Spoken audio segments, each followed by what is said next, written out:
আজ মকর সংক্রান্তি এবং মকর সংক্রান্তিতে চলছে পুণ্য স্নান। মহাকুম্ভ থেকে কেন্দুলি মেলা এবং গঙ্গাসাগর প্রত্যেকটি জায়গার ছবি রিপাবলিক বাংলা আপনাদের সামনে তুলে ধরছে। এই মুহূর্তে কেন্দুলি ছবি দেখতে পাচ্ছেন আপনারা, বীরভূমের কেন্দুলি মেলা। ভোর থেকেই অজয় নদে পুণ্যার্থীদের স্নান।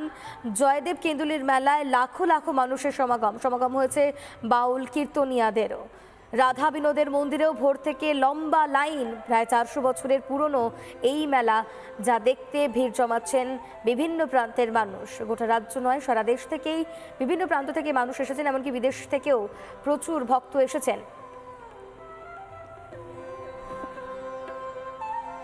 এই মুহূর্তে বীরভূমের কেন্দুলি মেলার সেই ছবি আপনারা দেখতে পাচ্ছেন, যেখানে লাখো লাখো ভক্ত সমাগম এবং নিরাপত্তা ব্যবস্থাও যথেষ্টই আঁটোসাঁটো করা হয়েছে। পুলিশ মোতায়েন করা হয়েছে, ডুবুরি রয়েছে এবং জলপথেও চলছে নজরদারি।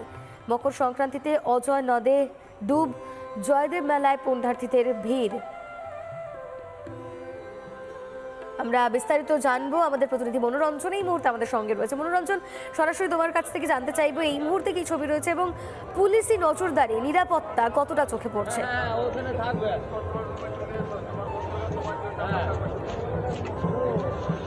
দেখো, এই মুহূর্তে কিন্তু এই যে জয়দেব কেন্দুলি, জয়দেব পদ্মাবতীর পবিত্র ভূমি, সেখানে কিন্তু এখনো দেখো ঠিক করছে মানুষের ভিড়। অজয় নদের জলে পূর্ণ স্নান সারতে চাইছেন সকলে, পূর্ণ অর্জনের আশায়। মকর সংক্রান্তির এই পূর্ণ ভোর কেটে সকাল হয়ে গেছে, সূর্য উঠেছে এবং সেই সকালে কিন্তু সবাই পূর্ণ অর্জনের আশায় কিন্তু এইভাবেই অজয় নদে ভিড় জমিয়েছেন। এবং তুমি দেখতে পাচ্ছ, এবং তুমি যেটা বলছিলে রুমকি, যে প্রশাসনিক স্তরে কি কি ব্যবস্থা রয়েছে। দেখো, প্রশাসনিক স্তরে যেমন একদিকে ওয়াচ টাওয়ার রয়েছে, আমার ভিডিও জার্নালিস্ট দেখানোর চেষ্টা করছে, পাশাপাশি দেখো যে জলে যাতে অজয় নদে স্নান করতে নেমে কোনো অঘটন না ঘটে, তার জন্য সিভিল ডিফেন্সের পক্ষ থেকে সমস্ত ব্যবস্থা করা হয়েছে। আমি একটু কথা বলার চেষ্টা করব বিভিন্ন মানুষজনের সাথে। বলছি, দাদা কোথায় থেকে আসছেন?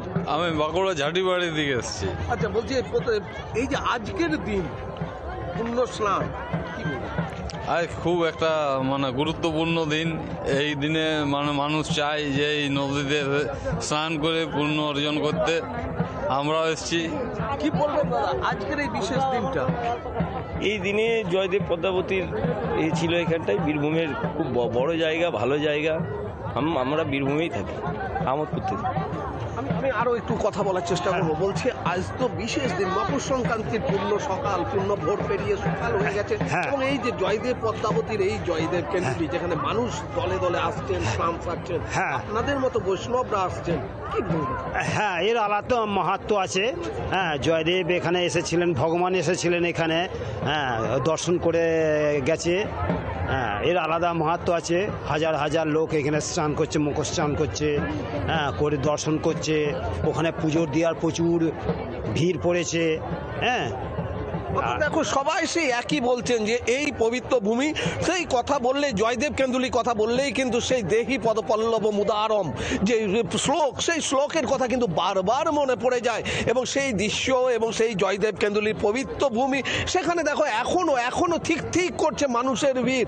দেখো, যত দূর চোখ যাচ্ছে কিন্তু শুধু মানুষ আর মানুষ, প্রত্যেকেই কিন্তু স্নান সারছেন এখনো পর্যন্ত। এবং দেখো, লাখো ভক্তর কিন্তু স্নান সারার যে দৃশ্য, সেটা কিন্তু দেখো অজয় নদের চরে ভিড় এবং প্রশাসনিক স্তরে যেটা ব্যবস্থা। এবং তোমায় বলে রাখি যে এই যে জয়দেব, এর এক পাশে যেমন এই অজয় নদ, এক পাশে যেমন বীরভূম, ঠিক অন্য পাশে রয়েছে বর্ধমান। এবং এই বাউল গানেও কিন্তু আছে যে এক পাশে বীরভূম, অন্য আরেক পাশে বর্ধমানের কথা উল্লেখ করা রয়েছে।